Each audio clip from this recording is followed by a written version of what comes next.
सिर्फ 10 दिन में खुल जाएंगी शरीर की सारी बंद नसें और हार्ट की ब्लॉकेज। ऐसा मैं आपको घरेलू उपाय बताऊंगा हमारी आयुर्वेद की किताब अष्टांग हृदयम के अनुसार। तो वीडियो को ध्यानपूर्वक अंत तक अवश्य देखें, वीडियो को लाइक करना बिल्कुल भी ना भूलें। बहुत मेहनत से मैं आपके लिए वीडियोस बनाता हूं। साथ में चैनल को सब्सक्राइब कर दें और बेल आइकन घंटे के बटन को दबाने के बाद ऑल नोटिफिकेशंस पे क्लिक करना बिल्कुल भी ना भूलें, ताकि जब भी मैं अपने चैनल पे एक नई वीडियो अपलोड करूं उसकी नोटिफिकेशन आपको आपके मोबाइल में तुरंत मिल जाए। अगर आपका कोई सवाल रहता है तो आप मुझसे नीचे कमेंट बॉक्स में ज़रूर पूछा करें, मैं कोशिश करूंगा आपका रिप्लाई देने की। दोस्तों, नसों की ब्लॉकेज, नसों की कमजोरी या फिर वेरिकोज वेन्स की प्रॉब्लम, इस तरह की कोई भी समस्या, नसें चाहे कहीं की भी ब्लॉक हो गई हो, गर्दन की या फिर आपके हार्ट वाले एरिया की या फिर बाजुओं की या टांगों की या फिर कहीं की भी आपकी नसें ब्लॉकेज हैं, उसका मुख्य कारण होता है कि बॉडी में सही से ब्लड सर्कुलेशन ना होना। और इसके अलावा आजकल का जो हमारा लाइफस्टाइल है वो खराब हो चुका है। हम जो सफ़ेद चावल खाते हैं ना दोस्तों, आपको लगता होगा आप बहुत ज़्यादा हेल्दी फूड खाते हैं, लेकिन ये आपकी बहुत बड़ी गलतफहमी है। जो सफ़ेद वाले चावल होते हैं जो भारत में मिलते हैं वो बहुत खतरनाक होते हैं। इसीलिए मैं अपनी ज़्यादातर वीडियोस में रिकमेंड करता हूँ, या तो आप रेड राइस खरीद के लाइए उसको खाइए, या फिर आजकल जो ब्राउन राइस मिलते हैं जो देसी चावल होते हैं उसका आप सेवन कर सकते हैं। लेकिन जो सफ़ेद वाले चावल होते हैं उसका सेवन गलती से भी नहीं करना चाहिए, क्योंकि वो नसों की ब्लॉकेज का सबसे मुख्य कारण होता है और डायबिटीज़ का और हार्ट की ब्लॉकेज का भी सबसे मुख्य कारण होता है। इसके अलावा आजकल की स्ट्रेस, टेंशन्स, एंग्जाइटीज़, उसके अलावा जो हमारा रहने का तरीका है और भोजन है, सारा कुछ खराब हो चुका है।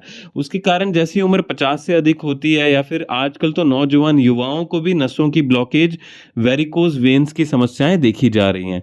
तो इसको ठीक करने के लिए आइए जानते हैं कि अष्टांग हृदय में किस तरह का प्रयोग बताया गया है।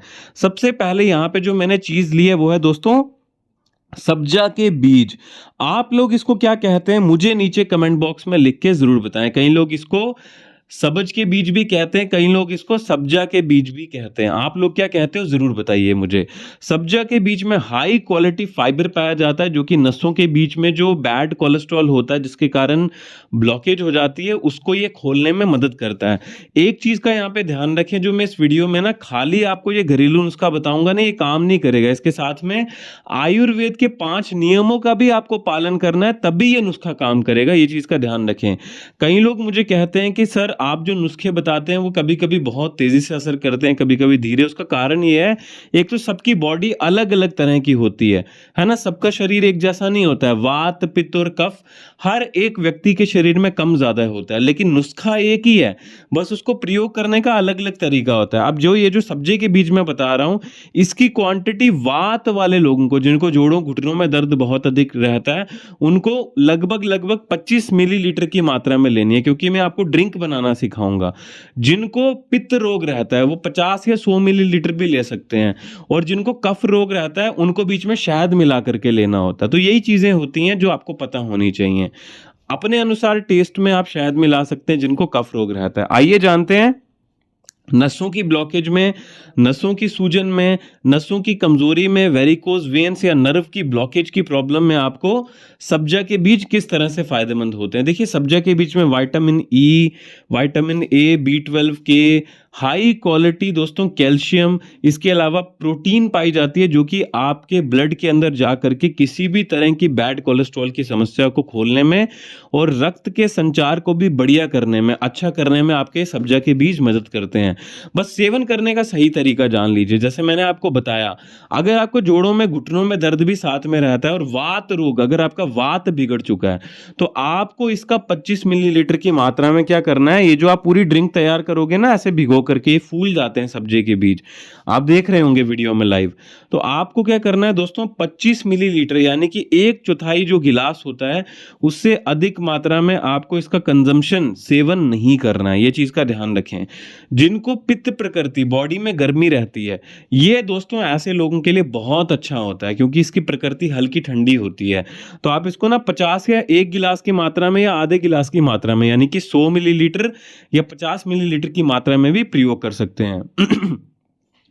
स्वाद के लिए अगर आप चाहें तो इसके बीच में धागे वाली मिश्री मिला सकते हैं, या तो अगर आप चाहें तो गुड़ का भी सेवन कर सकते हैं, आपके ऊपर डिपेंड करता है। अगर आप चाहें तो शक्कर का भी प्रयोग कर सकते हैं, लेकिन यहाँ पे मैं धागे वाली मिश्री इसलिए ले रहा हूँ क्योंकि जो चीनी होती है वो बहुत ज़्यादा हानिकारक होती है। तो मैं हाईली रिकमेंड करूँगा आपको कि आप धागे वाली मिश्री का ही प्रयोग करें मीठे के लिए।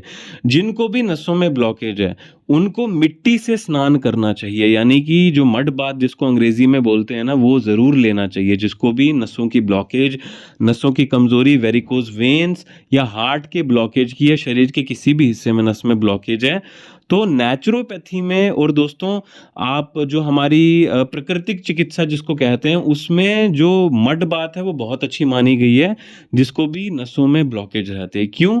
क्योंकि हमारी जो फिजिकल बॉडी है वो मिट्टी से मिलके बनी है। 5 तत्व जैसे कि मिट्टी, पानी, हवा, आकाश और अग्नि, जिससे हमारी ये पूरी बॉडी मिलके बनी है, उसमें से जो बाहरी हमारी फिजिकल बॉडी है वो मिट्टी से मिलके बनी है।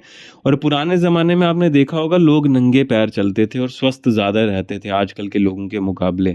तो आपको एक तो जितना ज़्यादा हो सके नंगे पैर भी चलना चाहिए, और साथ में आपको अगर हफ्ते में एक बार मौका मिले तो मड बाथ भी लेना चाहिए।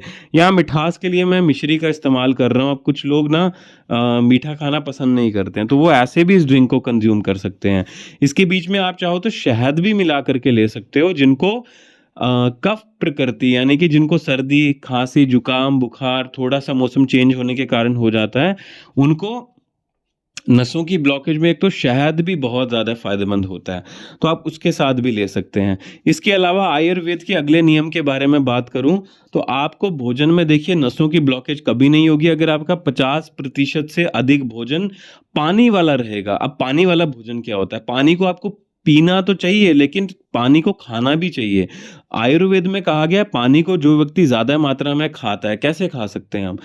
फल का अधिक सेवन करना। फ्रूट्स में 95% से ज़्यादा, 92 से 95% के बीच में वाटर कंटेंट होता है। जो सब्जियां होती हैं ताज़ी, जो फ्रेश वेजिटेबल्स होती हैं उनमें भी वाटर कंटेंट होता है। सलाद हो गया, गाजर, मूली, उसके बाद में खीरा, ककड़ी जिसको बोलते हैं, ये सब चीज़ें 50% आपकी भोजन में होनी चाहिए। बाकी 50% आप जो चावल खाते हो, ब्राउन राइस या रेड राइस या फिर ब्लैक वाले राइस आप ले सकते हो, और थोड़ी सी दाल या सब्जी। दाल में सबसे अति उत्तम होती है मूंग की दाल।